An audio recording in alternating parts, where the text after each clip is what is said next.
Get all these ads rolling first before I say anything.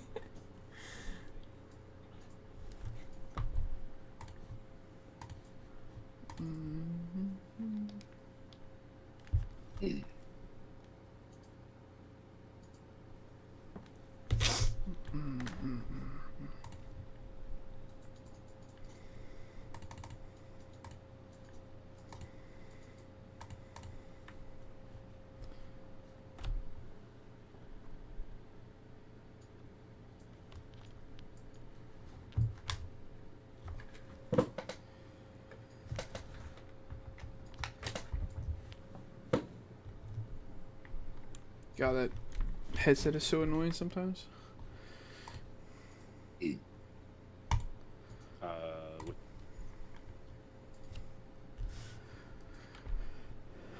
Alright, rolling under ad.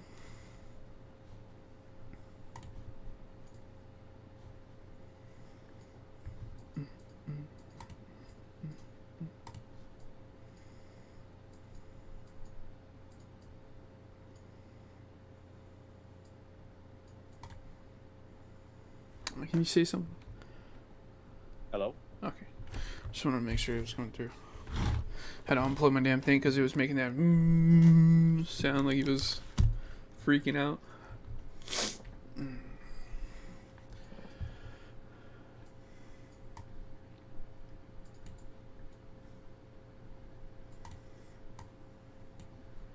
Still got like 2 minutes. Basically, I pulled up the NRG series 10K, and I just kind of have the list in front of me, and I'm just gonna kind of like start off with what we were talking about, unless you want to start with the topic of during the coverage of the tournament, because I mean that's technically what the whole deck list thing is gonna be anyways. We can start with that and then kind of go from there, and then what we did Sunday, if you want to do it like that, so we have like a direction. That'll work. Okay. So NRG list, topic, stuff, idea, meta, people, thoughts, and yeah. Oh, yeah.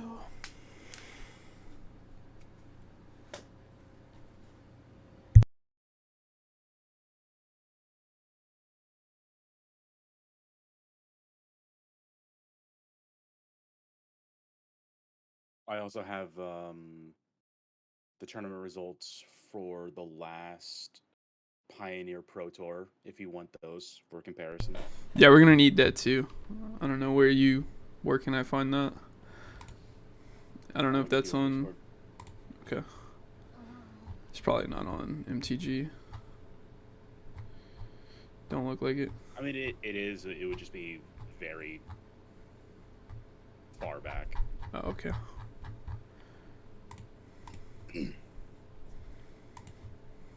Is that one technically before the one that just happened this weekend? Yeah. Okay. The Pro Tour was February of last year.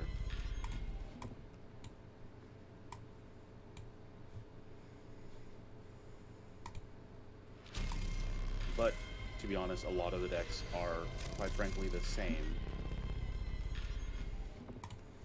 Like Lotus Field, I don't think has actually changed much. I don't think Is It Phoenix has really changed. Zynera, thank you for the sub and continuing your support for the stream. Well, it's changed a little bit, but I don't think it's changed significantly enough to suddenly take it out of contention. I got you. Or, sorry, not contention, but to take it out of the deck is so different that it's not even worth talking about its previous records.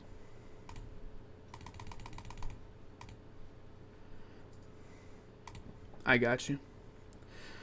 All right. We are finally officially live after pre-roll ads and all the nonsense.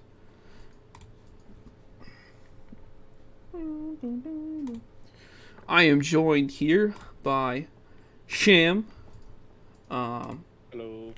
technically local teammate, guy that got me to play the game correctly. Uh, kind of go from there. Um, we kind of have both have backgrounds in the game. We've both played it.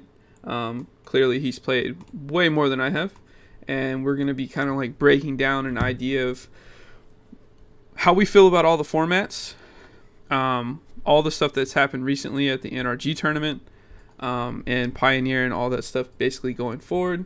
And then we're going to kind of just, bounce back and forth and kind of go from there. So, Sham, if you want to kind of lead us off here with the first Pro Tour type thing, and we're going to go from that one into the NRG that just happened, and we'll kind of go from there, guys. So we're really looking at the previous Pro Tour that happened last February, and obviously you can look at further Pro Tours going back, but the metagame has roughly been the same with the exception of the inclusion of a couple more decks. Izzet Phoenix is staggering in its representation, as well as Blue-White control, and has been for a very long time. Yeah, and we're basically looking at kind of the results of this Pro Tour here, as y'all can see first, and then just kind of going down from there. We're just going to do a little quick scroll for you guys if y'all are curious. Clearly, we're not going to go through every single deck, but that's just an idea.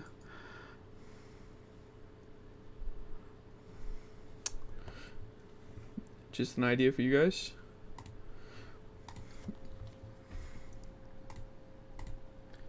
And would you say, like, the majority of some of these decks that are going on are having, like you said, major or non-major changes? Do you think the meta of this game is going to kind of continue in the direction it's going?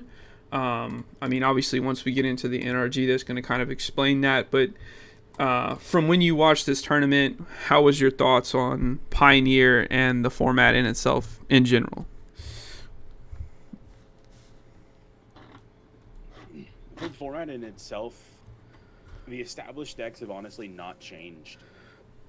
If you look at something like a Lotus Field combo deck from February 2013 or to 2023 and compare it to a Lotus Field deck this past weekend, the lists are very similar.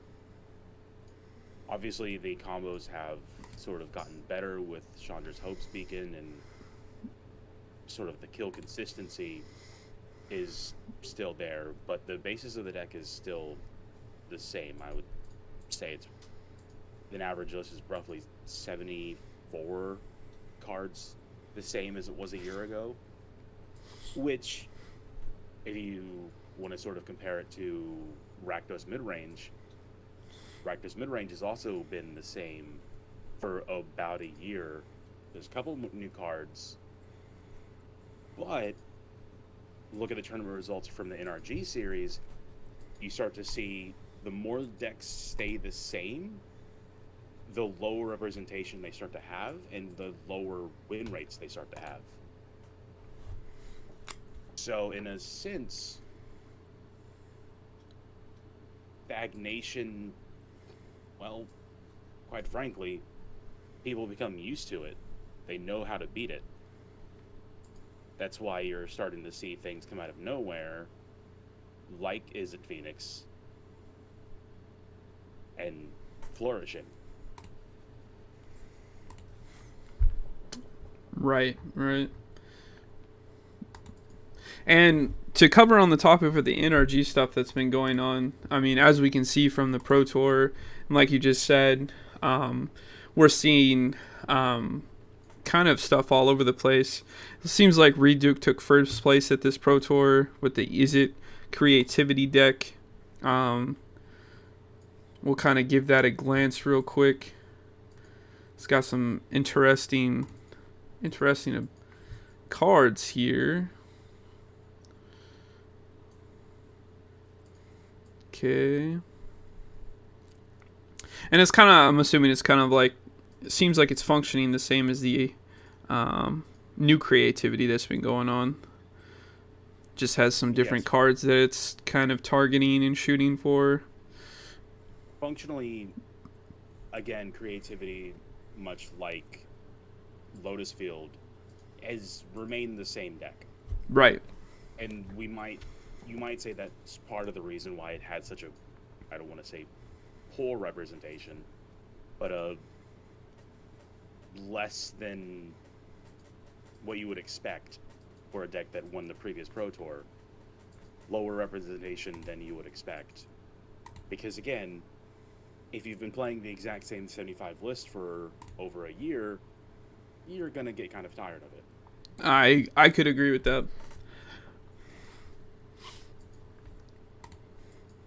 Yeah. I mean, as we can see, the format and the meta and stuff is kind of, I don't know. I wouldn't say it's super stagnated. I mean, we, like you said, we are seeing some things coming out, but I mean things that have not been around already since the Pro Tour. I mean, we're still seeing the Izzets, we're still seeing the mid range, the control. Green Devotion, I guess you could say, took a big hit. Would you say the deck is still playable? Do you think we're gonna see some type of, deck infusion going on with some I type think of? it didn't show up to the the Energy Series tournament because it's still in an experimental state. I think yes, it is still playable. However, it is very, very loose against blue eye control. You pump out a million power on the board, and that's good enough for most of the quote unquote fair decks. But as Azorius control is just going to wipe the board. So in a sense, it's more fair, and arguably, do you want to be playing a fair deck in a format where you can put all your power on board and then Lotus Field can just combo and kill you? Right. Or Amalia can just combo and kill you? It's the discussion of a fair deck in an unfair format. Right. Which, I mean, quite frankly, fair decks can win in an unfair format. Just look at his Phoenix.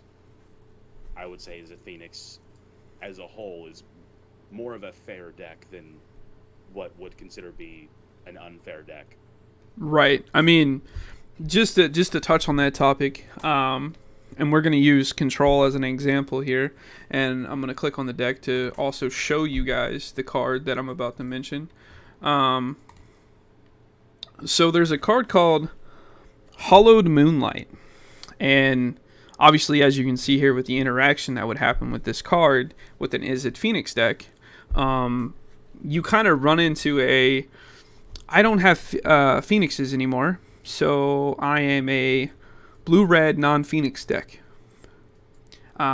As previously, I mean, there's been Gravestigger's Cage, there's been Rest in Peace, there's been all this other graveyard hate, and now we have decks bringing in Hollowed Moonlight because they're realizing that even though you're playing a heavy control deck, you can still be basically just steamrolled so fast that you can't counter everything, and they're still going to get their Phoenix on the board and still be swinging at your Planeswalker or yourself, and you're going to end up losing the game, and clearly that's not a good thing.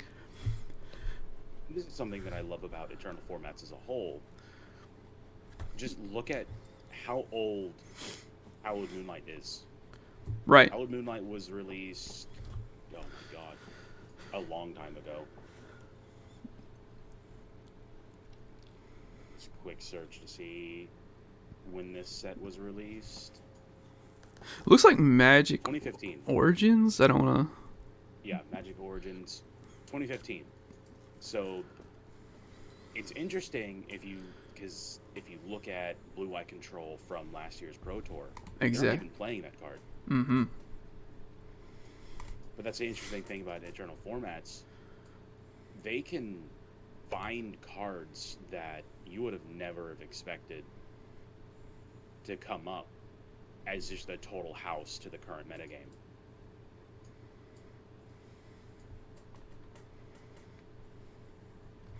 Right, and we're still, and we kind of went back and forth too on some of these enchantments. I've seen some of these decks were using temporal lockdown, and some decks weren't. And most of the ones that have made it, I would say anything past what would you say top 12, have still stuck with this temporal lockdown card due to what the meta is right now. Do you think? Lockdown. Because I remember the release of Lockdown because it's the last time that I played in tournaments, really. And thankfully, I didn't play whenever people started changing their opinions. Temporary Lockdown has been a debate in the blue-white sort of, I don't want to say community, but it's a debate on whether to run basically 3, 4, 1, or 0. And it seems the most winning lists are running at least 3, if not 3 with 1 in the sideboard. Yeah, that's the what I'm. discussion really comes down to which do you prefer? Do you prefer board wipes or do you prefer spot removal? And the versions that are running a lot of temporary lockdowns, in most cases, they're just simply running less spot removal. So they're trading off things like Get Lost, Fateful Absence, March of the Otherworldly Light. They're trading that off for more temporary lockdowns. Right.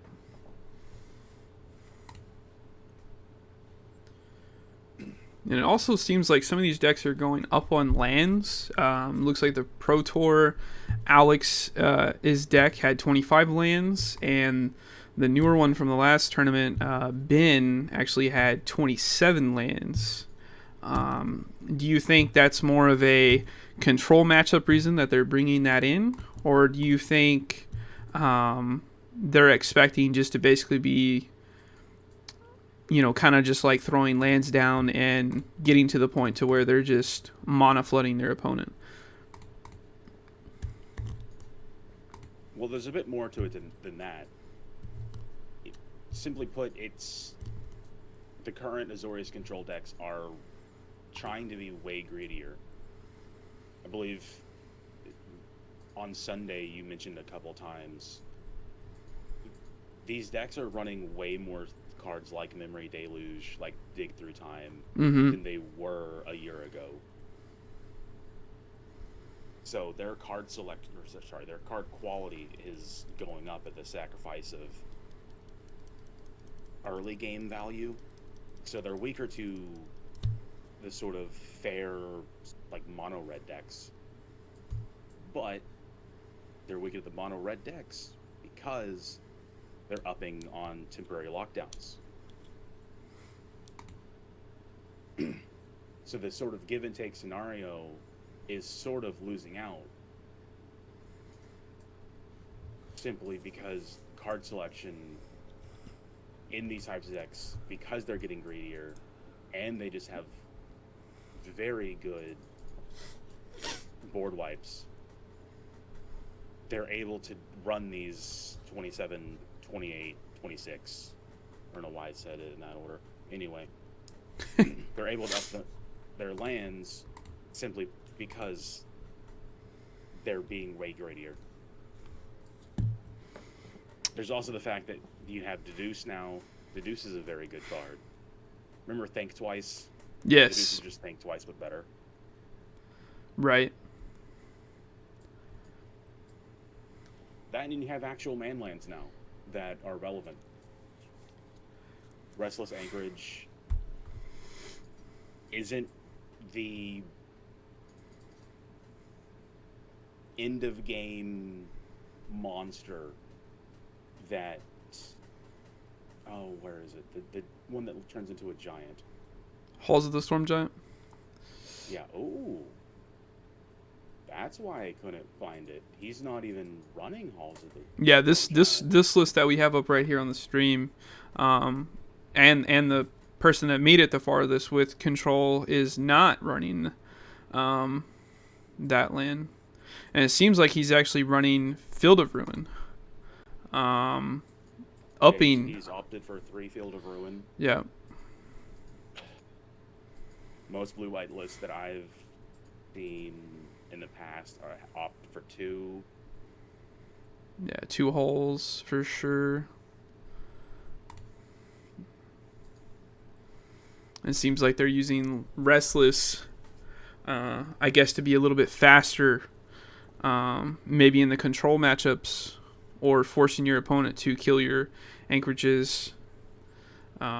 In turn, that you just have other things going on. Because they're also, they're still using castle, so they're still doing castle things. So, Well, I was just gonna say he's only running Castle Ardenvale. He's mm-hmm. not running the Castle Ventress. Nope. I believe it's Castle Ventress, the blue one. Yeah, I think it's Vantress. I'm pretty sure. Yeah, Castle There's also the Vantress. debate. He's also running Kahira. So one thing that I've seen control decks sort of transition to post board, they board in the Regal Carousel, Yeah, the whatever, cats. the Yeah, kitty. kind of just cat your opponent down, gain life back, become Yeah, a they sort of transition token. to sort of like a blue-white mid-range deck, in a sense. They just sort of flip a switch and they try to pump out as much damage as possible.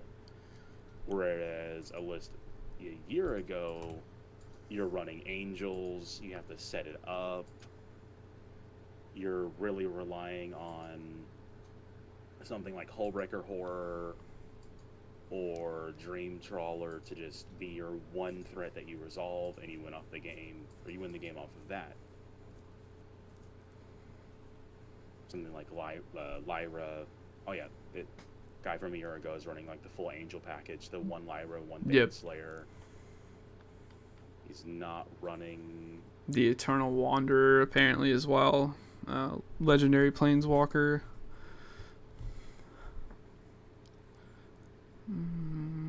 Yeah, that was one that I was considering.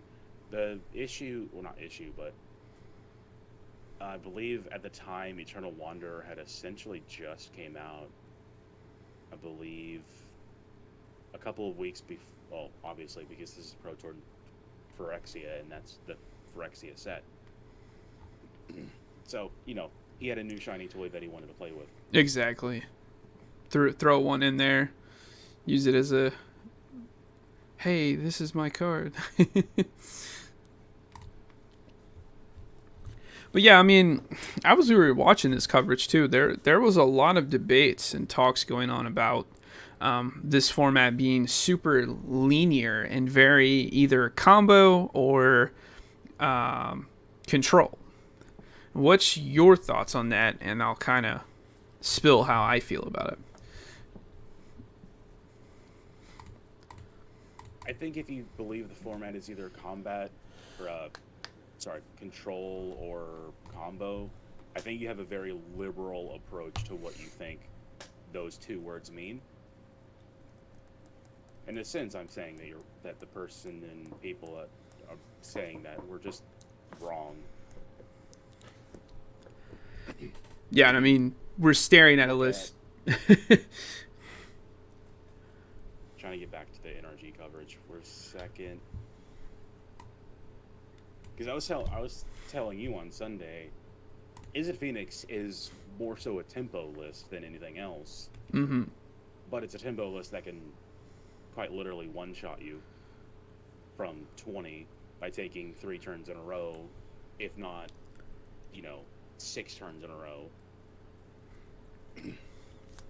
by simply copying Temporal Trespass and then flashing back the copy, then casting a second Temporal Trespass.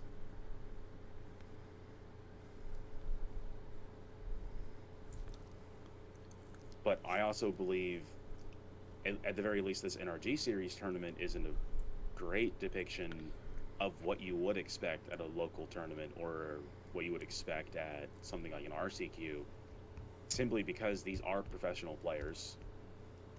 Most of the people that were playing in this tournament were playing in it because they are attending the Pro Tour at the same venue the following week. So you're going to be seeing a lot less decks of a more budget variety. If you look at the MTG decks, basically the total price of a deck, you can't discount that when thinking about what you're going to be going against at an RCQ or an RC, a more open tournament where, more kinds of players can attend. Something like Mono White Humans, something like Boros Convoke, these very cheap decks, they are going to always be a factor. And Mono White Humans, Boros Convoke, again, that's not a combo deck, that's not a control deck. Right. In a sense, there's also no mono red being represented. Now, is that a sort of statement that mono red isn't a thing in the metagame? No. Because if you look at MTG decks, mono red is 2.7% of the total lists that are going out there that are being reported. Right. And we're also taking these statistics from online tournaments and everything as well. So it's not just paper, but also online. So we're getting all of them statistics. So it's not just very linear in a way, but we're getting the mass, so to speak.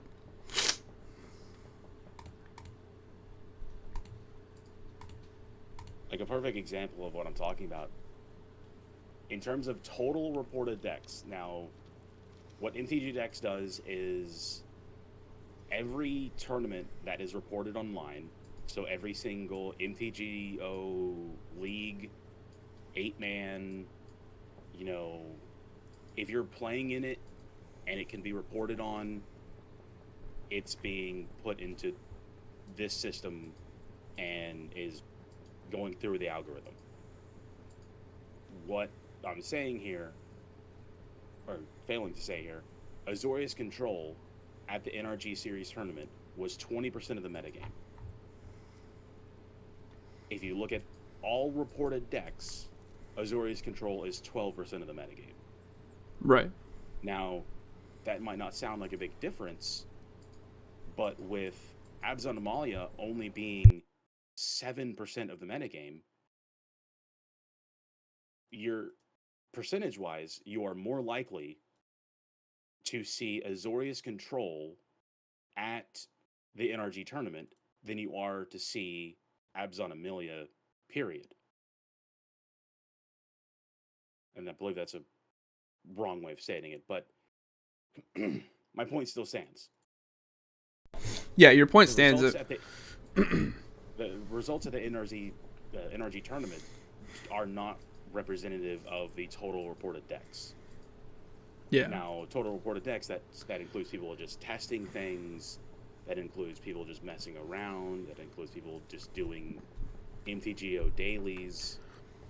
Yeah, and I mean, just going off the statistics, reading right here, we have Isaac Phoenix at 16.29%, which was 29 decks. Ragdos, mid-range, that was 23 decks. When we compare both those statistics to Hidden Strings and the Amelia combo, which is 9+9, not even close to just one of those, percentages. We're seeing that, like you said, that statement is very biased, very, very local store. Hey, this is what I can afford. Maybe I'm just getting into it. This is what I'm playing. And then, this other person maybe bought a Pioneer starter deck. I have a friend that's done that. My girlfriend has done the same thing. Bought a, Hidden Strings deck, Lotus Field, and without even putting other cards in it, they just, kind of sleeved it up, went to a little tournament or a local and started playing. And then they're like, hey, my whole local is just other decks like mine, or, maybe one mono red. And then there's some control guy that's there and he's beating everyone. And, maybe that's the case that this person's talking about. But again, we're looking at this right here, and it's showing you guys that Izzet Phoenix and Ragnos mid-range, and even you could say mid-range or aggro or any of those combinations, these decks are very good, piloted by the correct person, and really anyone. Any of these decks that you're seeing between control to, I mean, yeah, control to probably Boros Convoke. Any of those decks right there can win a tournament. Would you be agreeing with this as well? In some sense, yes. But in other senses, no. I think Rakdos midrange is actually one of the few instances where its representation overall actually highly is in line with its representation at the NRG Series tournament. 12.92% of all decks at the NRG tournament were Rakdos midrange, and then 11.85% is total reporting. And yet at the NRG tournament, Rakdos midrange did not win. Right. It didn't have a good showing in the slightest. Now, part of that might be because various things, it's the safer option, and maybe this wasn't the time for safer decks. And it could also be card optimization. I mean, they could have been opting for certain cards, and maybe when they got to the tournament, their sideboard wasn't matching up with what they expected. I mean, there could be multiple things going on, like we've seen before with Green Devotion, and people, basically almost most of their sideboard was to protect yourself against Green Devotion, and now we're seeing that your sideboard has to be more optimized for everything, or obviously towards the meta, not everything, but more opted towards the meta. But then therein lies another issue, at least with the sideboard design, and a simple fact that the entire format isn't just combo or control. Right. You have so many decks that you have to worry about. I would honestly, just looking at the total metagame, everything above 2% representation, I would say would be something that you would need to consider when constructing a sideboard. And pretty much everything, everything above 2% is worth considering when going to a tournament. But most of these strategies, again, are not simply control or combo. Some of them are combo decks. Yes. Quintorius combo is a combo deck. It's right. in the name. Right. Obviously. Yes. Abs Anomalia is a combo deck. You have to consider Abs Anomalia when constructing a sideboard. It is a known quantity in the metagame, unless you simply look at the results from the NRG Series tournament.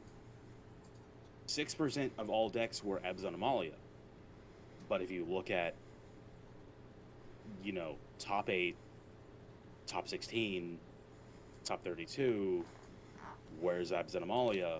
Right. Where's Amalia? Where's Amalia? Oh, let's look all the way down here at top 64.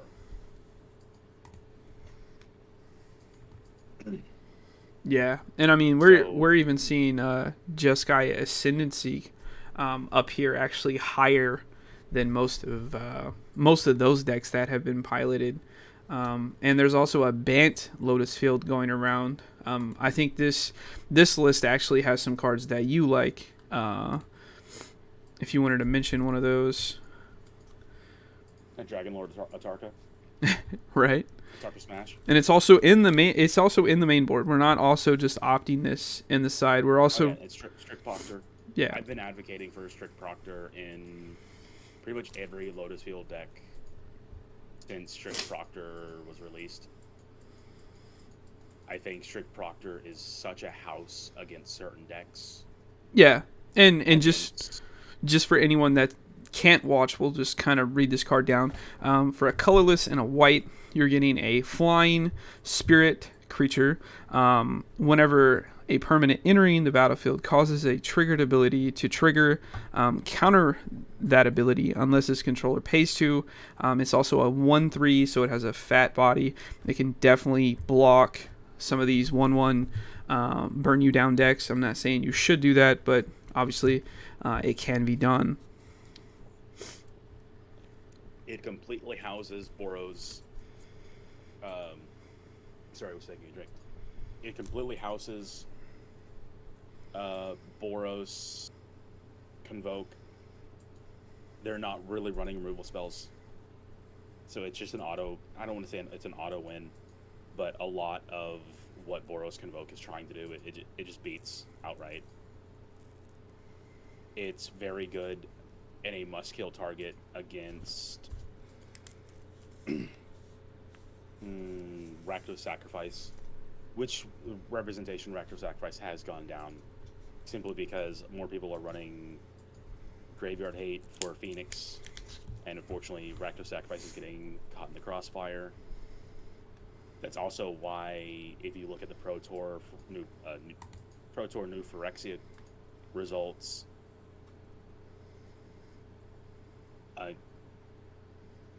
blanking. Sorry. I think it's Greasefang. Lotusfield combo. Okay. Lotusfield combo and Greasefang didn't really have that. Well, I say that, and yet, two in top 8. But these decks are being hit by the same sort of anti-strategy sideboard deck or sideboard cards, so they're just not going to have as good results when something doing the same sort of strategy is doing far better than what you would be running with your strategy. Right. So going back to the NRG series tournament, this is why you don't see a lot of Rakdos Sacrifice, because cards that are good against Rakdos Sacrifice are also good against Phoenix. This is also why you don't see as much creativity decks in the NRG series, because again, Hallowed Moonlight trounces you. And as well as, Greasefang, as if none of you have experienced a Greasefang deck, it can be very, very stompy. If you have not experienced Greasefang, you are a blessed child. I want to know what star you were born under, so I can go back in time and be born under that same star. Greasefang can just out of nowhere smack you for, 16? 5 plus 4 plus 4? No, 13?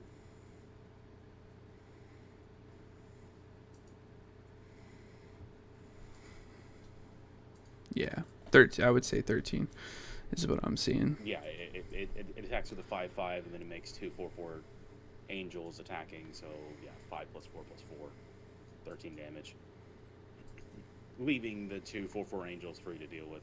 Yeah, and to top that off, they're also flying First Strike and Vigilance.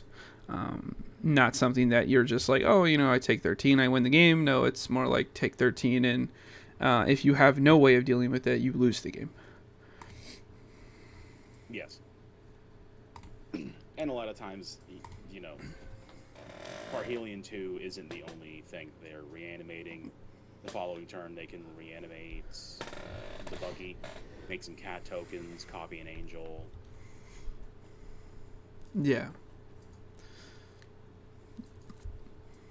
And I mean, even to talk about there was also a deck. Personally, I got to experience this for myself. Auras is a deck from the Pro Tour, and I will tell you from personal experience, as well as just kind of reading over the cards. This deck is also a deck that you were kind of having to worry about show up to a tournament like this. And we did see, I think, one or two that were reported from the tournament. Again, I would still say a deck like this needs to be piloted correctly, and you got to have some luck in who you play against. But it does get just romple stomped by the control deck, especially if they just have the card they need in hand before sideboard. You might be able to win game 1, but going into game 2 and 3, you're definitely going to be very underfavored. And I guess, from your experience of actually playing the deck, you could probably fill people in on that. Yes, in a world of fair formats and fair... actually, that's not a great way of saying it. In a world of dodging every blue-eye control, Auras is a contender, always. It is inevitable. Someone is going to pay $300 on this deck and come out of nowhere and stomp. But herein lies the issue. Blue-eye control, the deck that's arguably might have the biggest turnout next week, or this weekend. And I mean, probably for good.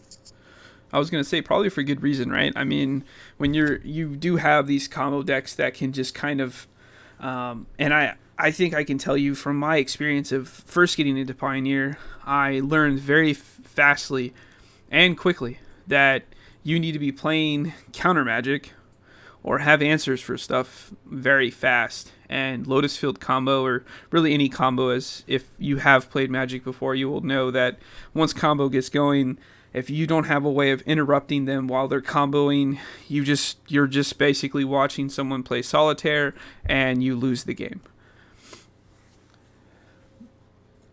In a sense, now that I'm thinking about it, I'm actually seeing a lot of parallels between Rakdos midrange and Azorius control. With Azorius control these days getting so many answers from the new sets. I'm trying to bring up the list here, 1 second. So it's, in my opinion, the reason why Rakdos midrange has always been as good as it is because it's sort of a toolbox deck in that it always has an answer for the best thing in the format, which honestly normally is just simply Thoughtseize. But in a world where Thoughtseize me once doesn't really amount to much, this is why the format is now leaning towards more Azorius control. Azorius control has the toolbox to beat basically anything. Azorius control has no bad matchups. It has no enemies. If you get to that joke, good for you. And depending on the list that you're running, oh my god, this list isn't even running Days Undoing Narset. You are a certain kind of individual. He's also referring to me because I do like Narset and Days Undoing. Yep. But no, with card, as I mentioned earlier, with the ability to have such good card quality, you're starting to see the 27 lands, and you're starting to see these Azorius control decks to have different answers to every possible thing your opponents could be doing. Obviously, the Azorius control is going to be very high representation. Yeah, and it would be hard to even argue with that, comparing it from the Pro Tour to the NRG, and also including all the online tournaments and all the little pre-things that happen nonstop. You just see tons of control, and of course Phoenix. But like you just said, uh, when combos around, you're gonna have control. Um, it's mainly due to the fact that, hey, I'm gonna cast this spell. You don't have an answer. I'm gonna basically see if I just win the game right out. And for these decks that are playing, like you said, Convoke and Mono White and stuff like this, that are very contender decks, as well as auras, you just run into this point where you don't have enough stuff to get out of your hands to kill your opponent, and they could be at one life and stabilize and kill you. And we've seen this countless times on stream. We've seen this countless times. I'm pretty sure you've dealt with this as well. And we've also seen it at the NRG and Pro Tour. So, as you just said, seems like control is getting stronger and stronger. I wouldn't be surprised. I'm not saying the deck would beat Aureus control, but I wouldn't be surprised if you're seeing blue-black, Grixis, Esper, people kind of splashing a little bit of a different color, as well as running the whole blue-white coming into this next tournament. Will we see a lot of that? Probably not, but you're probably going to see people being like, hey, I've been playing, blue-white control for ever, and they want to maybe sample or try out different things, and you'll probably even see that being tested online before the tournament. And I'm pretty sure as that's going on, the blue-white control decks are going to be realizing this and then also expecting those types of things to happen, which just makes that deck even better. I don't know how you agree or disagree with that type of allegation, but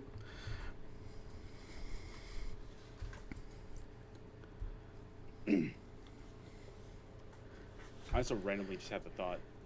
I also want to establish the fact that what you see at Pro Tours isn't necessarily what is going to be an accurate depiction of a metagame. I think, yes, you are going to see a lot of blue-based control at a Pro Tour, but you also have to recognize you're also not going to be seeing a lot of it because they're playing something like 16 rounds of Swiss. Mm-hmm. Like, if you look at the Pro Tour Phyrexia, blue-white control was 15 total. Rakdos mid-range is 42 total. Right.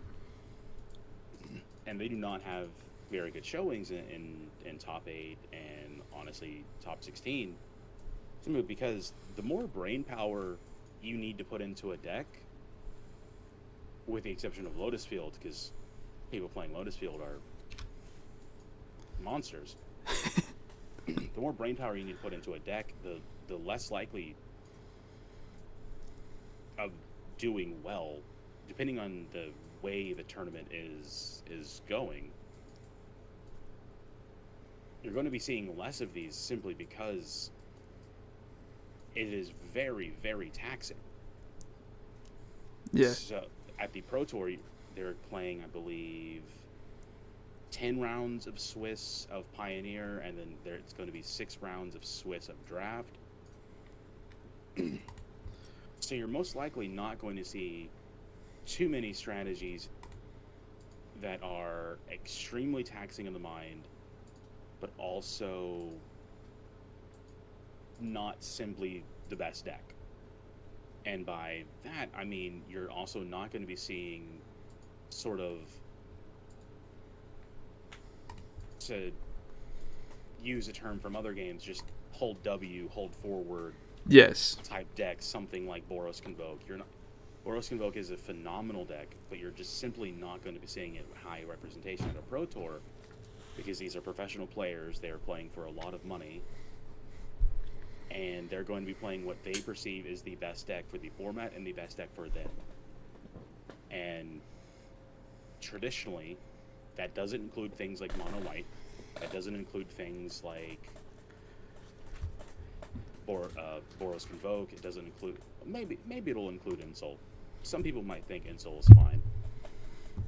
I think I'm one of them people that will say that will actually peek one of the ones that I can find here. I think this deck is fine. It kind of does in my brain when I'm thinking of a deck that I'm like, hey, what's something that kind of just does what you need to do to win a game. And like you said, when you're playing these long grindy matches, if you've been playing the control matchups and you've been playing the control deck, I feel like you're going to start realizing that sometimes putting out answers and just blitzing your opponent, not at the rate of not having like kind of like a mid-rangey type of go at it. I think you could still be beating these decks based off of those type of facts. I mean, I'm not saying every single card that we're reading here is an amazing card, but shrapnel blasting your opponent with any of these little map tokens and stuff is kind of crazy, and making control have to counter shrapnel blasts, and you're also attacking them with creatures. And the sun card, this legendary creature human knight here, I think this card is insane. As we're seeing now that it's not only is in this is it insult deck, we're also seeing it in mid range and aggro of the black and red decks. So I mean, we're seeing a lot of spicy things starting to come together. My problem with Insult is the Insult card itself. I'm going to kind of give my spiel on it. I think this card is probably one of the worst cards in the deck, not including some of the one-drop creatures. I think the card's good to an extent, but in a format that there is so much spot removal going on, as you said, that the control decks are opting more into board wipes and kind of like just grabbing all these 2-drops and belows. As you see, this entire list here is a 1-drop or below, and everyone that knows when you make a token, when you make a token and you're insoling it with an artifact, enchantment, aura, and someone fatal pushes it, you just feel like you lost everything, because there's nothing worse than having to 2-for-1 something, but when someone 1-for-2s you, you're almost set back to the point of, okay, well, I'm just going to scoop in response. So it's kind of like saying that this deck's good, but in the same way it's not, due to the fact that we're seeing so much Ragnos midrange and Ragnos aggro, mono black discard, mono black control, blue black control. There's a lot of fatal pushes, and I mean, like you said, like just instant ways of just and then you're getting temporary lockdown, and they basically grab every single creature and token that you have, and you just want to cry. Yeah, I will say the counter to a lot of the non-blue-white answers to something like Insult would be to simply animate the Darksteel Citadel. Yes. Turning the indestructible land into a 5/5 does sound good until it gets March of the Otherworld and Misted. Not only did they just 2-for-1 you, but they basically just strip mined you. They destroy one of your lands. They get rid of the Insult. Yeah.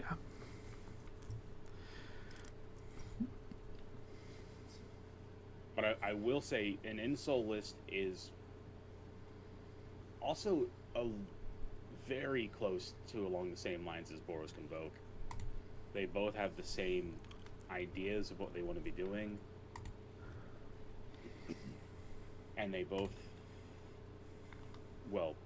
lose to temporary lockdown. Right. And it does have some spicy cards. I also even think that that the Boros Convoke, if it's playing these many artifacts, I'm actually surprised you don't see 1 or 2 blast in here, just because you're making so many artifacts and people seeing this deck. I'm pretty sure some people are doing that, some people aren't, obviously, because you're trying to go for a very linear throw down 35 plus creatures. Sometimes I think it's been 33, and I mean, obviously you have Thalia that you can grab.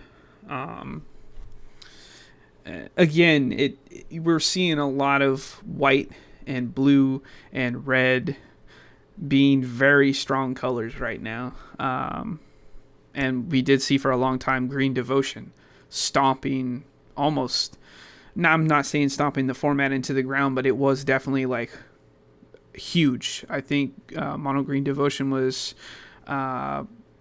I don't. I wouldn't say it was huge to the point, but it was very like a lot of people were jumping on that train just due to the fact that it just kind of spiraled out of control. I mean, it was almost like a Tron deck for people that play like Legacy and stuff. It had that type of feel to it, and yeah, It was also just, I don't want to say it was healthy for the metagame, but it was healthy for players because it was a very low thought investment strategy that was, in terms of the available combo decks, it was not the most consistent, but it had times in which you could just simply play creatures and hold forward, yes, which in a lot of times that's good enough. Most of the times Mono Green Devotion would win was simply playing the quote-unquote fair strategy of I'm going to play my big dudes and then turn them sideways.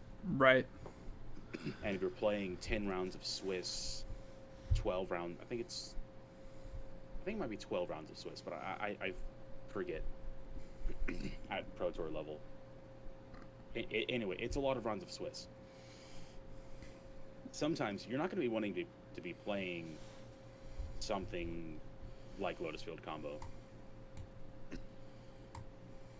because it makes you tired. I can definitely agree with that.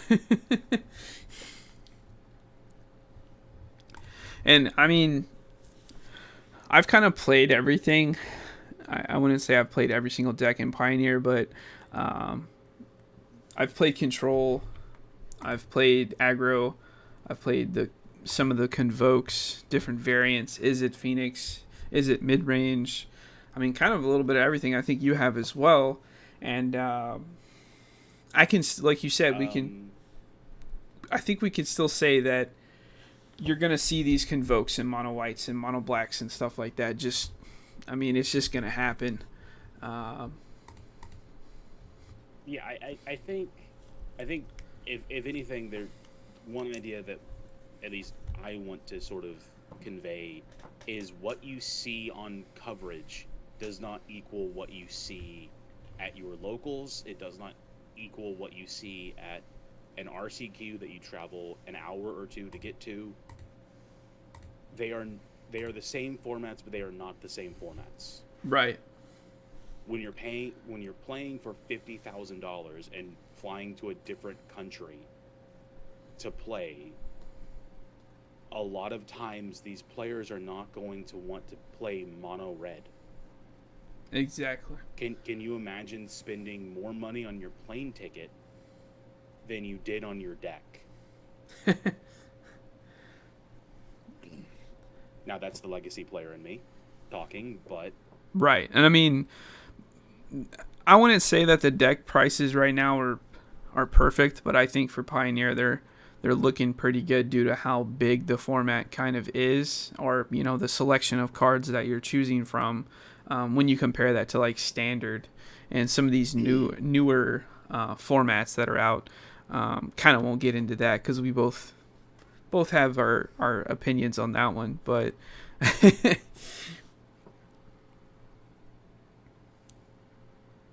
like one example that I bring up, or that I'm going to bring up, mono red. Like I just said it, mono red. If you play on Arena, you've seen Pioneer mono red. If you go to locals, you've probably seen mono red.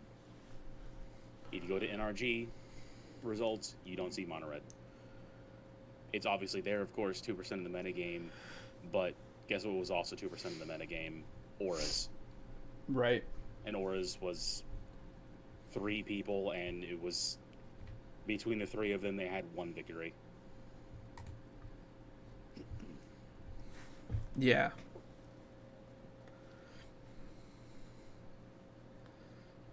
Yeah. 2% of the metagame at the NRG series. 1 player went 0-2, 1 player went 1-3. Now, is that a good depiction of how well Mono Red does in the format period? No. Because I think Mono Red is actually a fine deck to play and can win Yeah, anything. I would say a deck we didn't even see. We don't. I mean, at least I'm not seeing it on here. Is spirits. I'm pretty sure you have Oh yours. yeah, yeah. I think you have your spill on that deck, and we're actually both pretty surprised we didn't see that type of deck show up to something like this. Yeah, did I do this search on Monday? I think I realized on Monday there was not a single Spirits deck at the entire NRG series. Mm-hmm. And I made the joke, like, how much you want to bet it's going to win the Pro Tour? Because no one's going to be expecting the Spanish Inquisition that is Mono Blue Spirits. Yeah. And whenever you stop expecting Mono Blue Spirits... Yeah, Simic Flash.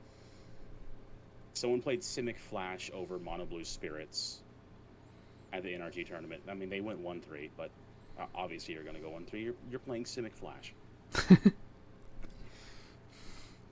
That's not an insult to the player. I'm just saying Simic Flash is not very strong. Mm-hmm. Whereas Mono Blue Spirits is extremely strong, and no one played it. But that's another comment of what you see on Pro Tour coverage, what you see at tournament coverage in general. Especially, I'm not entirely sure, now that I'm thinking about it, the NRG Showdown, was this an invite-only tournament? Or was this open to the public? I'm not completely sure. I would want to say it's an invite only just because of how low the numbers were. Like I said, I think it was probably open to the public, but just no one played in it. Yeah, I mean, and as we can say, it's been pretty hard to really. I think the only reason I even knew this was here is because I constantly go to Twitch and type in the search, Pioneer or Modern or whatever I'm looking for, and I just so happen to find a tournament going on, and I'm pretty sure I hit you up as soon as I seen that, sent it to you, and we both didn't even know this tournament was happening. And we're kind of in the loop and kind of paying attention to most of this stuff. So I was actually caught off guard by this. Oh yeah, I just found it. It was open to the public. However, the entire event, including side events, was capped at 300 people total. Right. Which small venue. Yeah. Which is fair. I mean, Chicago. Small city. Yeah, it's fair.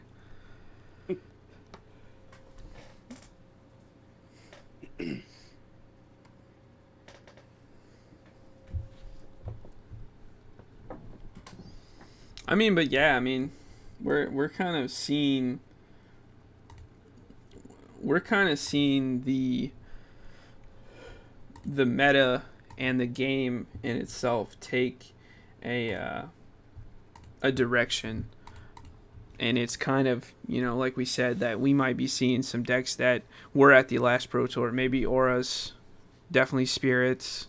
Not saying that a singular deck's going to come out of nowhere and just win, but based off of these formats and what we're looking at, I mean, you and I have talked about this probably since I started playing, and the more I started playing, I started realizing that when you play control and when you play aggro, there's only so many things you're doing.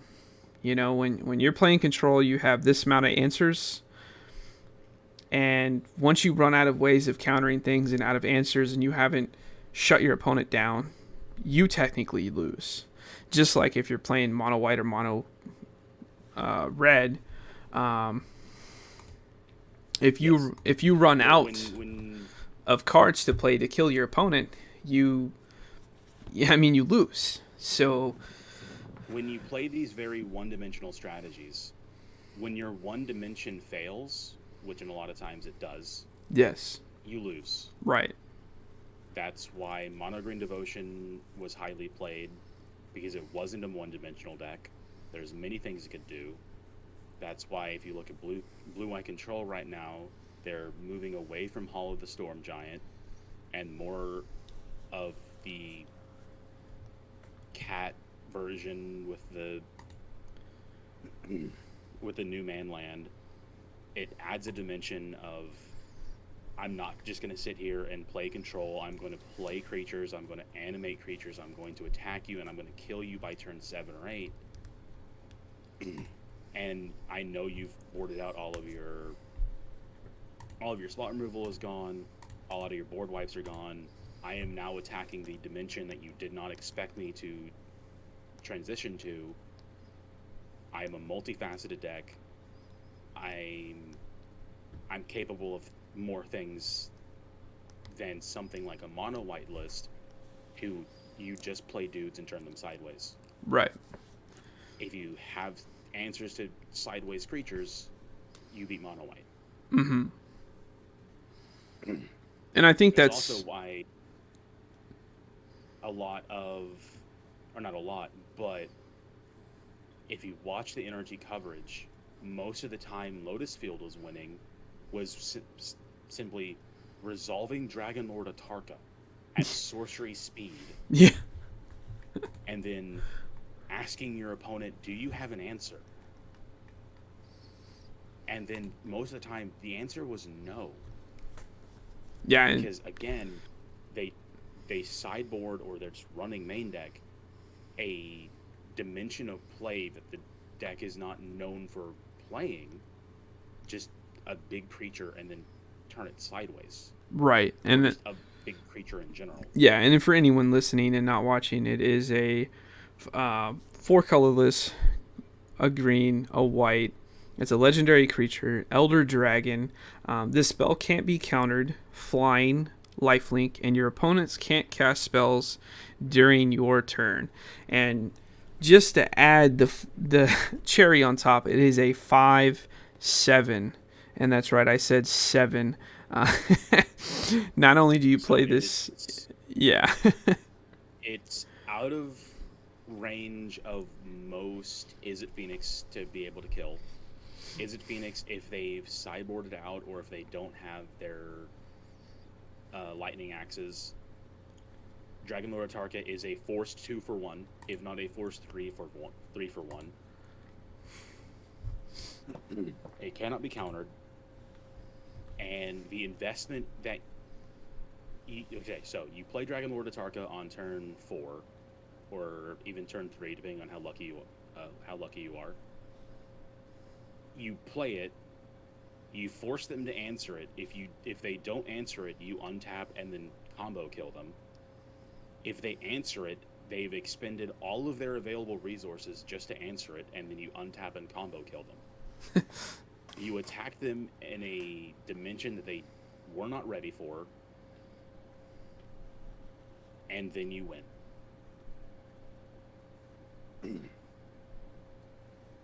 Yeah, and I think that's also why we're seeing Is It Phoenix being so.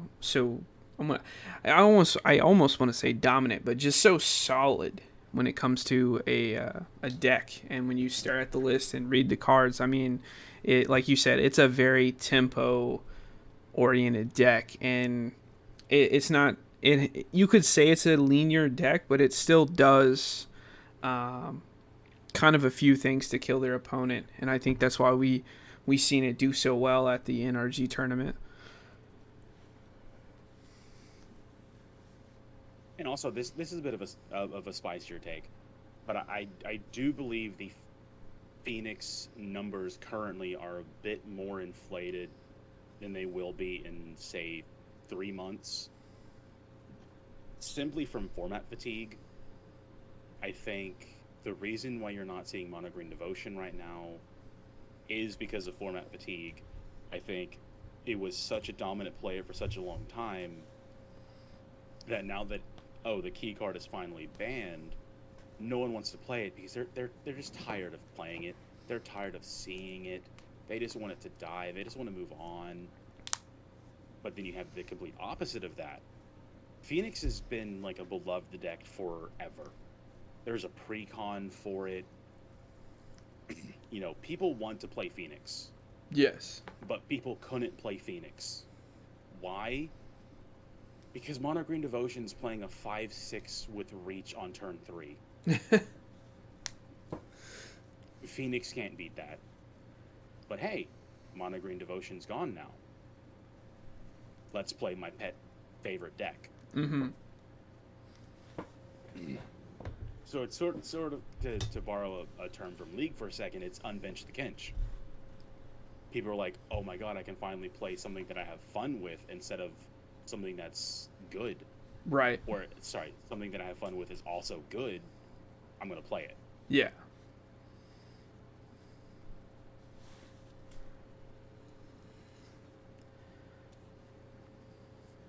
And I think, like you said, I mean, going into this Pro Tour, you're gonna see decks that aren't super linear do very well, just due to the fact that um, when you're, like you said, and it's just been proven based off of statistics. When you do one thing and one thing only, yes, you're really good at it, but when they have answers for that one thing you're doing, or you run out of answers for someone else doing one thing, you just lose. And I think you're going to see an increase in those decks that do multiple things, but they also have their linear way of winning, but their other, linear and you kind of like a fallback way of winning the game. Those decks are going to be more dominant and do better, especially piloted by a really good player. Yes, I mean, a perfect example of that is last year's is its creativity with Reduke. Like, look at the sideboard. Two Hullbreaker Horror. I also saw him at one point simply creativity for one, get World Spine Worm, and then beat you with a 15/15 trample. These, like, it's a is a creativity, is a combo deck, but it's a combo deck that can just combo into a fair win condition. Right. So in that aspect, it is, again, a multifaceted, non-linear strategy. You can also... I've seen people with Is It Creativity, I have seen people hard cast World Spine Worm. Because they've made treasure tokens off of either Fable the Mirrorbreaker tokens, or they're running the... Oh, I forget the name of it. The sorcery that you can pay 2 mana, discard it, make a treasure token. And for the life of me, I'm suddenly not going to be able to remember the card names. I may be an encyclopedia, but I'm an encyclopedia that's been through a hurricane. There you go.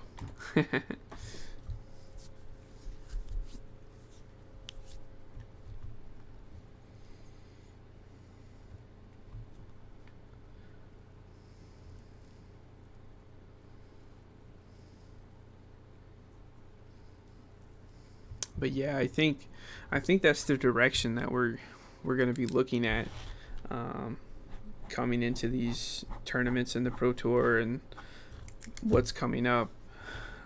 I think it's going to be interesting.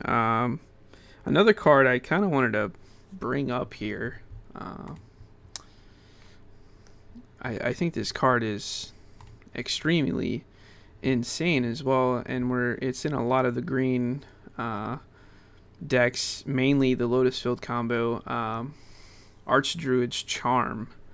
I don't know if you want to kind of shoot that card out there, but that card's pretty wild, especially with the way the format is right now. Yeah, I think this is a card that, for some reason, every single time they print a Charm these days, it seems to do well. I don't know if you know the original iteration of, quote, Archdruid's Charm, Archmage's Charm, which is a card from, I think it was one of the Modern Horizons. Was it Archmage's Charm? Yeah, Archmage's Charm. Yeah, this is from one of the Modern Horizons deck. This card came out and people loved it in Modern. Blue, blue, blue, instant, choose one, counter target spell, target player draws 2 cards, or gain control of target non-land permanent with the reverted mana cost of 1 or less. The abilities that this card could pull off was insane. Right. You know, Amulet Titan, you could steal their amulet. Just, you know, a lot of uh, strategies involving artifacts. You could simply just steal them, or you could sit back and draw cards with it, or you could look. What I'm saying is that the charms are a very versatile thing to add to a metagame. And now that we have Archdruid's Charm, granted, I doubt one of the modes will ever be used. The other 2 modes on the card are always going to be relevant. Green, green, green, instant. Search your library for a creature or land, reveal it, put it on the battlefield tapped if it's a land, otherwise put it into your hand and then shuffle.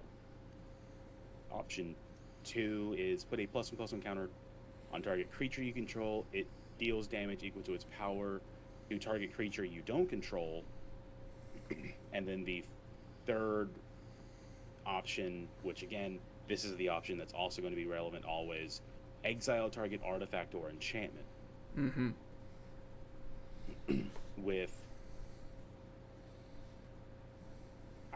I've seen this in Lotus Field so far. I've also seen this in the Mono Green Devotion list that I've seen, that I've played against on Arena. Having an instant speed way of getting your Lotus Field, getting your Thespian Stage, getting your Nykthos removes a lot of counterplay from decks. Again, attacking from a direction that they weren't expecting. You know, sometimes Azorius Control taps out for a Planeswalker. You Archdruid's Charm in response. You get your missing land. Now their Field of Ruins are tapped. They don't have an answer for your combo. You untap, do your Thespian Stage stuff, cycle your Vizier, untap lands, combo, kill. The other aspect, the exile and target artifact or enchantment, there's a lot. Quite frankly, there's a lot of enchantment-based decks right now. Enigmatic Incarnation, again, didn't have a great showing at the NRG tournament, but it's still a known factor. I've played against it recently. And Archdruid's Charm is a 4-of answer to most of what Enigmatic Fires is doing. It's a great answer for every sideboard option that people are bringing in for your for your Lotus Field deck.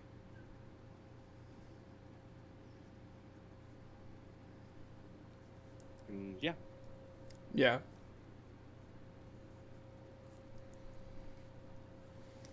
Yeah, I just think that the card in itself, like you said, it's doing a lot, and there's just a lot of things going on with a bunch of these decks.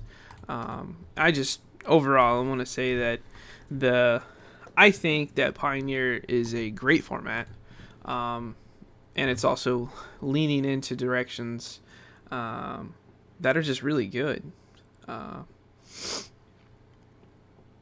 Based off of, you know, just how expensive that Modern has gotten, and Legacy has kind of fell off, and, you know, Standard is cycling so much even with the extension they gave it. I think Pioneer is going to be looking more and more up as the years and months go on. And we do have an ad coming up. I've snoozed it as long as I could, so for anyone that is in the stream listening, bear with us. If y'all do subscribe. Obviously, you'll be supporting the channel and us, and it will uh, not give you an ad break. So that'll also be something nice for you. But obviously, we're going to continue for everyone that is listening and that is subscribed. So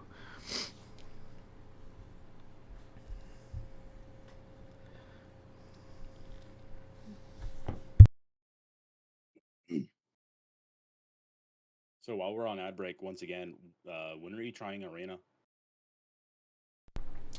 I'm telling you to do it. right, probably will. Then Give it. Yeah, I've been doing a lot of different stuff. Mm-hmm.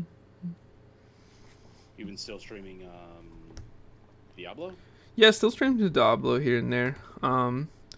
Did download Halo just to, have something else.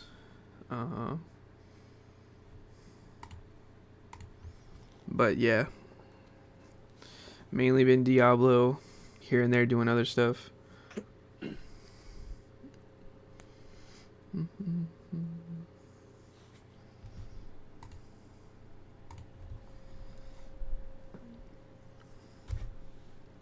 And for anyone that didn't tune in when we were playing Sunday, we got a lot of play testing in, and we can still say that control decks are really good. And we can see the frustration and the brain power that you're still having to put in to a deck like Is It Phoenix when you're going against a control deck, even if it's not blue-white. It still struggles, and it's a very grindy match. And in my opinion, that's what Magic is about. Doing things and having answers and forcing things to happen and using your brain. Not just, like you said, putting things on the board, turning things sideways, and hoping you win the game. There's a deeper thought going into everything that you're doing. Even playing Rakdos, I mean, I played against a Golgari deck today using the Deathrite Shaman. And when you play Ragnos Midrange and you're playing Karaxa, there's literally times where you have to hold Karaxa if you're expecting the game to go a little bit longer, because when you cast Karaxa and it goes into your graveyard, a Deathrite Shaman will eat it, and you're like, oh, well, you have Fatal Pushes and Bitter Triumphs and all this other stuff.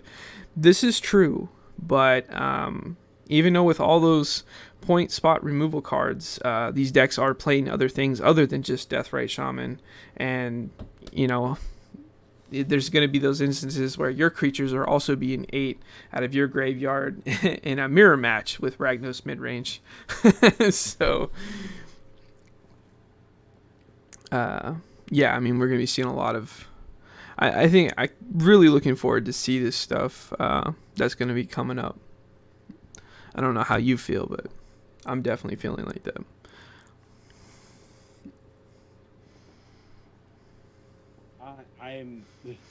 I'm thoroughly expecting some sort of rogue strategy to come out of nowhere and win. Yeah, I mean, just like rogues, right? I mean, that deck is pretty wild. I don't mean like rogues, period, but yeah, rogues. Rogues, the archetype is very strong. I mean, I meant like, mono blue spirits. Yes. To come out of nowhere. The Quintilius is Quintilius Quinn combo to come out of nowhere and win.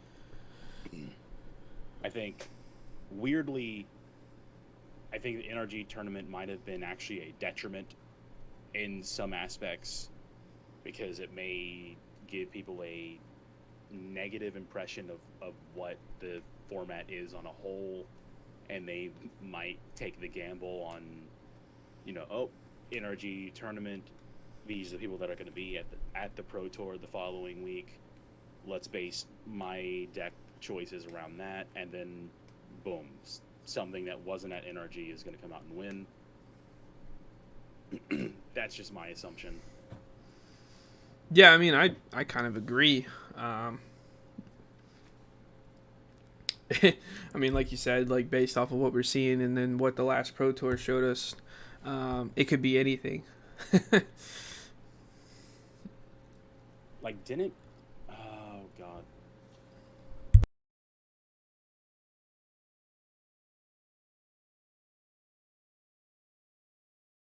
Thinking about it. Um, didn't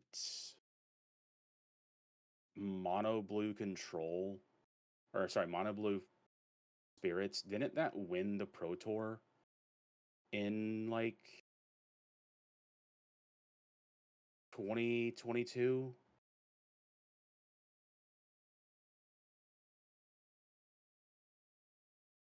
I actually am unsure. I'm oh, my bad. Was there seriously not?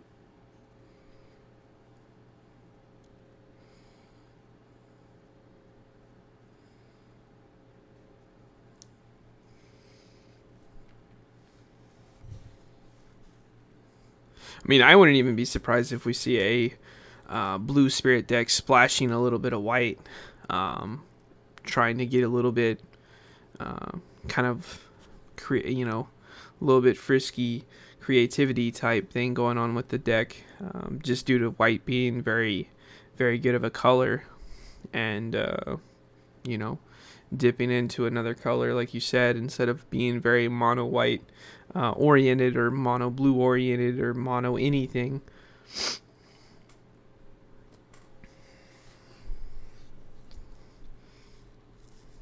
Oh, looking it up now. Thank you. Well, the wiki might be wrong, as it lists the oldest Pioneer Pro Tour being in 2020, which that's not correct at all. Format is much older than that.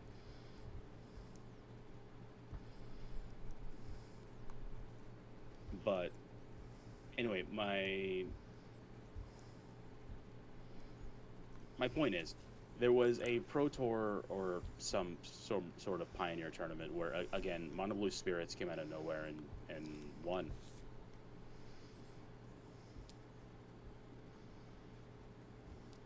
And I really wish the wiki would help me with figuring out which tournament that was.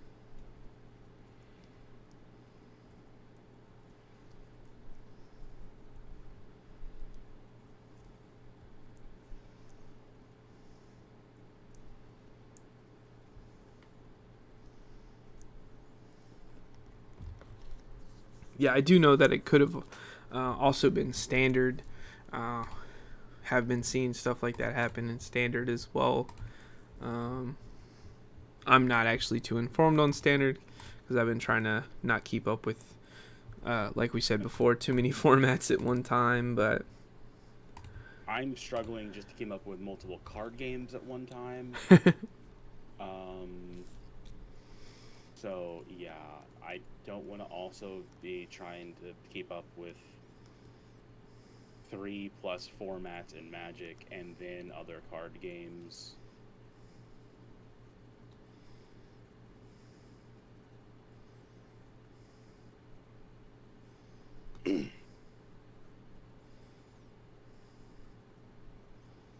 Along those lines, though, I do always want to advocate for people branching out and trying other card games.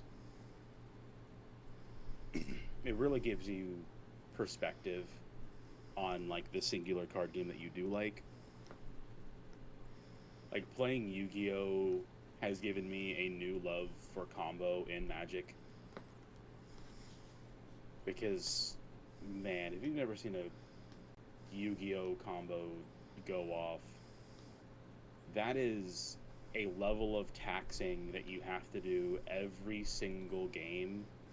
I would say it's more akin to comboing in a fighting game than in a collectible children's card game.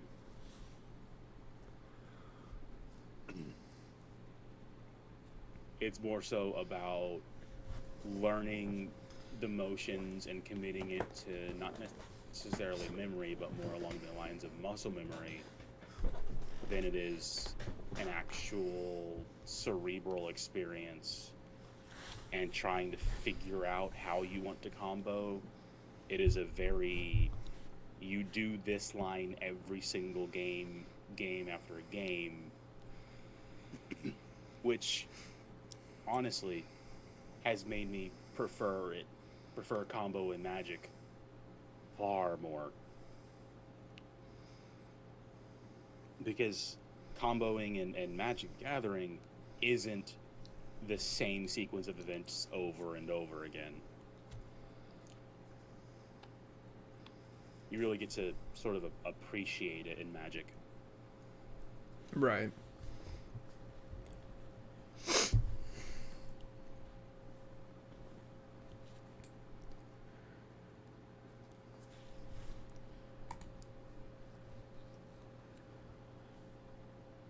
Like so one example I just want to give briefly. You know how in chess certain openings have names? Mm-hmm. Like, oh, this is the French opening, this is the whatever opening. Yeah. In Yu-Gi-Oh! Now, certain lines have been given names. Like, they're named after either the pro that popularized them or the tournament in which that deck became a known quantity or became the best deck. So, I mean, if the lines are so set in stone that you're starting to name them, I think you might be getting into an issue. Right.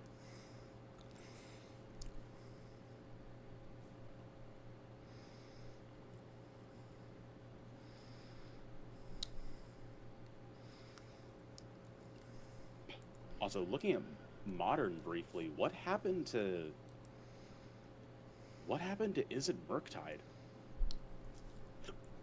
It's suddenly like $400 cheaper. I'm not sure.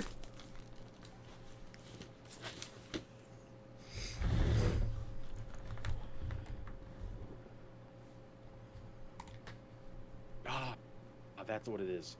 Ragavans went from 100 to 50.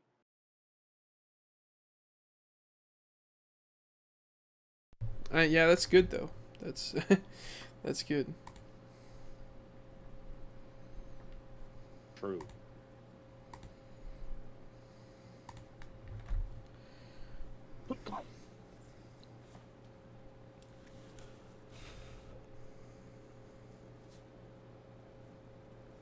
Yeah, and for anyone joining us, we've just been going over Pioneer, recent tournaments, upcoming Pro Tour, our thoughts.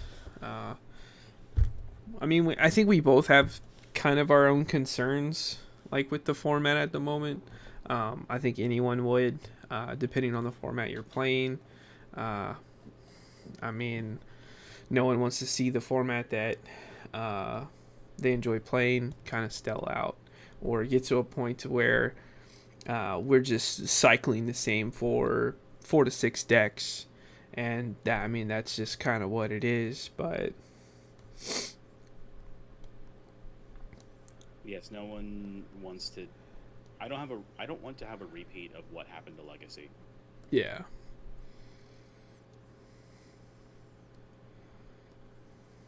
Wherein it became the same decks for years.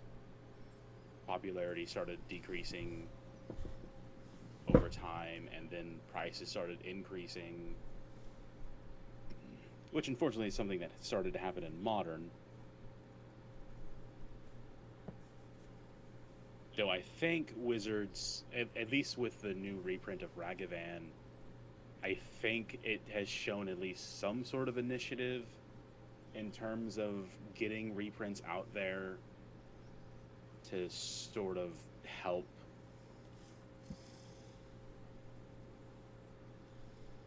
help help the players a little bit. But there's definitely, especially with Modern, there's still a long way to go. yeah, I agree. I mean, it's a pretty big commitment, forking out that much money right off the back when you're trying to get into whether it's a hobby or kind of a little bit more of a competition type thing for you.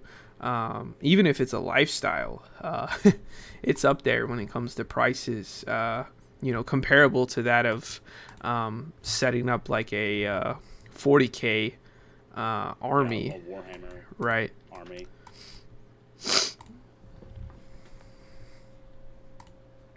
Side note, in terms of 40K, I've actually been noticing a lot of sort of like a resurgence in at least interest in 40K. Maybe not in the game itself, but in the models.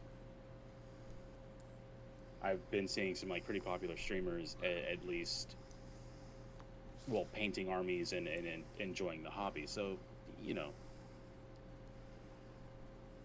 that's good for the people that can afford it. Right.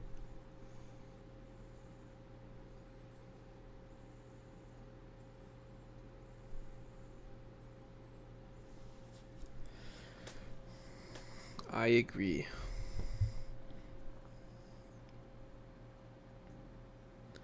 Yeah, I mean, it's kind of, in a way, it kind of wraps up what we kind of wanted to talk about the tournament and what we're expecting, and those decks and cards and kind of everything in general, really, when it comes down to what we're expecting, what we're seeing, what comparisons and stuff like that. Unless there's anything else you would like to add to that. I got a little fun thing we can end it on. Okay. What do you want to see? That's not the more expected things to see, like Azorius Control. What do you want to see? Because I know you love Dimir. I know you love blue-black. So would you want to see more blue-black at the format, or? I mean, as you know, over the years, I've played multiple different types of decks, and I've always leaned more towards blue-black. Even splashing kind of like a Grixis feel, a little bit of red in there. I would love to see something like Grixis Control. I'd love to see something like Esper Control. Splashing some of these spice builds and spice cards. Again, I would like to see spirits. I want to see someone playing auras. I really want to see a few people playing almost any deck possible, maybe even some spice cards. I actually, when we actually in the stream here, I actually have a few ideas that I'm going to bring up. Because you know me, I like kind of theory and crafting and kind of making some stuff. I've even seen blue-black kind of doing like Days Undoing with Narset. Kind of, forcing your opponent to deal with Narset as your threat card, and then doing other types of things instead of using the whole gear Hulk method. You're more towards like playing just playing cards that are just huge and they can't be countered. Kind of like what Lotus Field is doing, but more at a like more controlled pace. That's kind of what I'm looking for.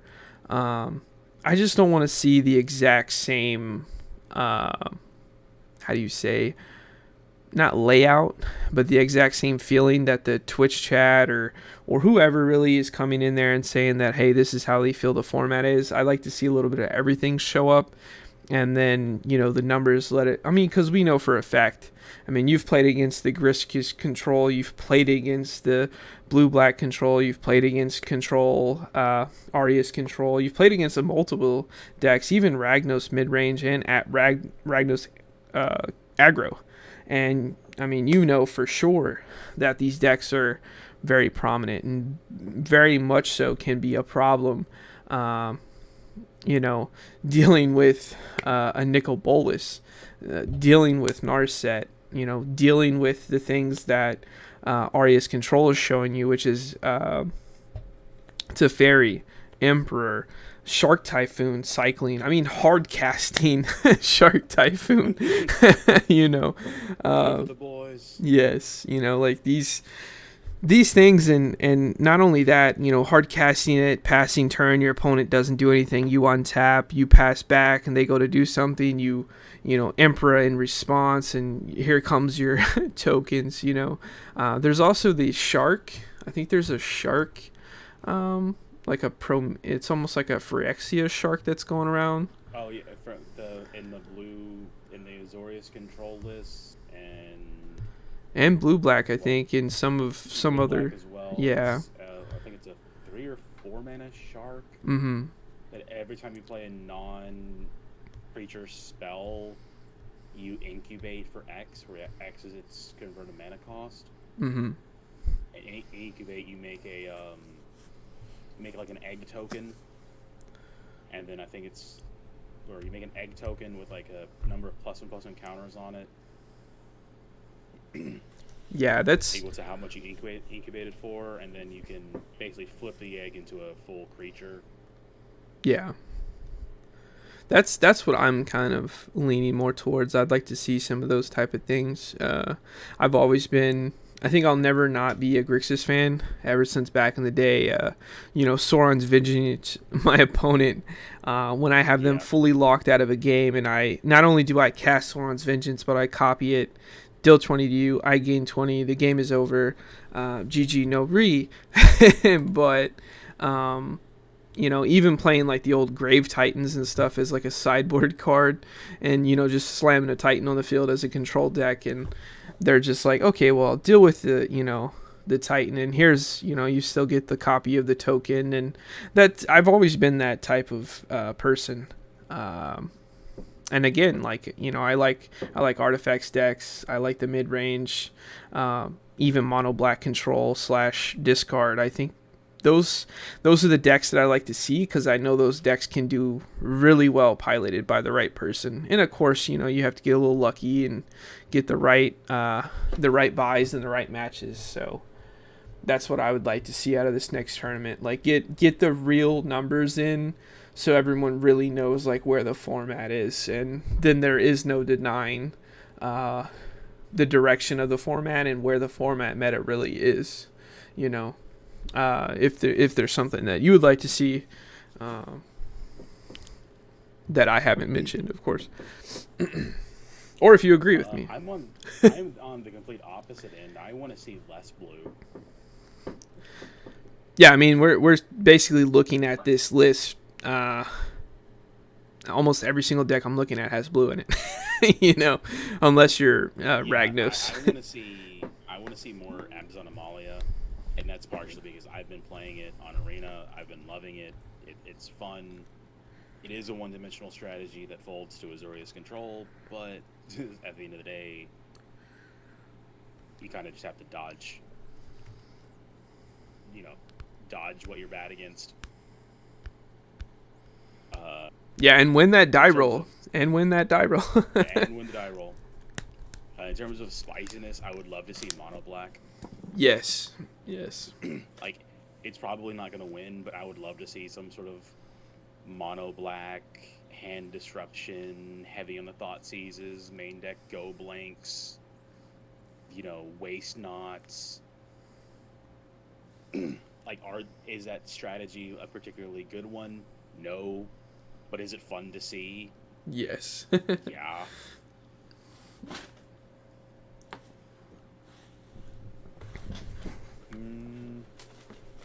Trying to go down the list. I also found the shark that you were mentioning. I sent it to you on Discord. Chrome Host Seed Shark is the name of it. Yes. But in terms of if we want to be boring, spirits. Just mono blue spirits, maybe splashing white for something. I do want to see that, as much as I think that deck is a blight on the side of all mankind. I think it's inevitable. You will see it. And hey, it may win.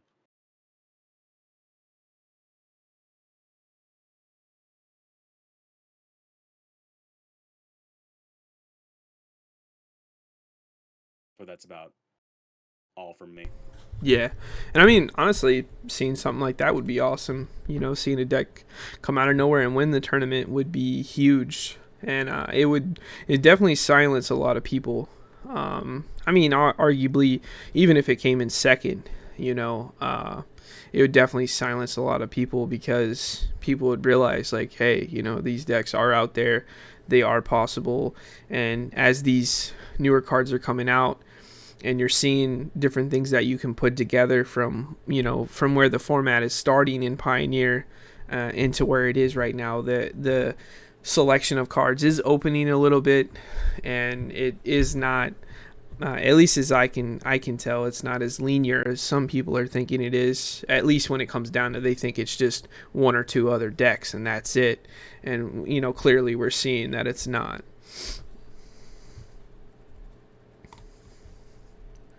Clearly. Mm-mm.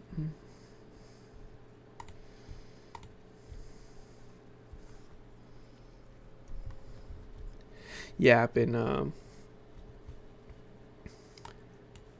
that's kind of probably where we're gonna leave it, guys. I think me and Sham here, I think we kind of covered about everything that we've seen, and you know, we're continuing to play test. I play a lot of paper.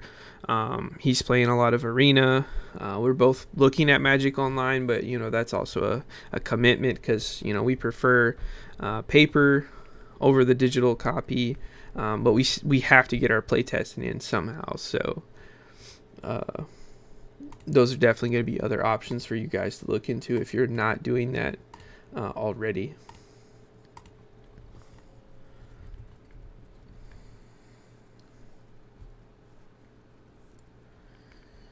You say as I load up Arena to get back on the grind.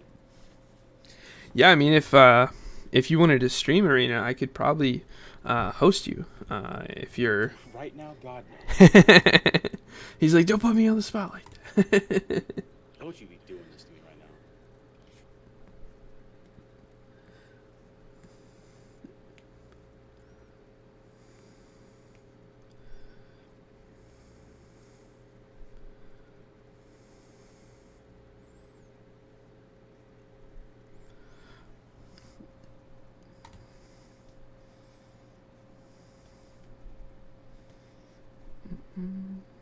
I need to try and hit Mythic again this season so that my opinion actually matters.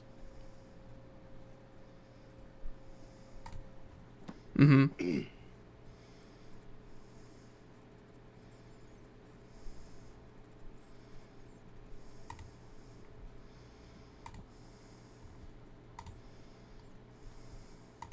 Yeah, I think we're gonna raid someone real quick, guys, and call that the stream. We'll probably be editing some of this, and we might even make a more, I guess, direct YouTube video maybe later on, maybe a little bit different, possibly after the Pro Tour, or maybe before it. It just kind of depends. But for me and from Sham here, we're going to leave y'all with that and say peace until next time. Peace. And catch you on the next one.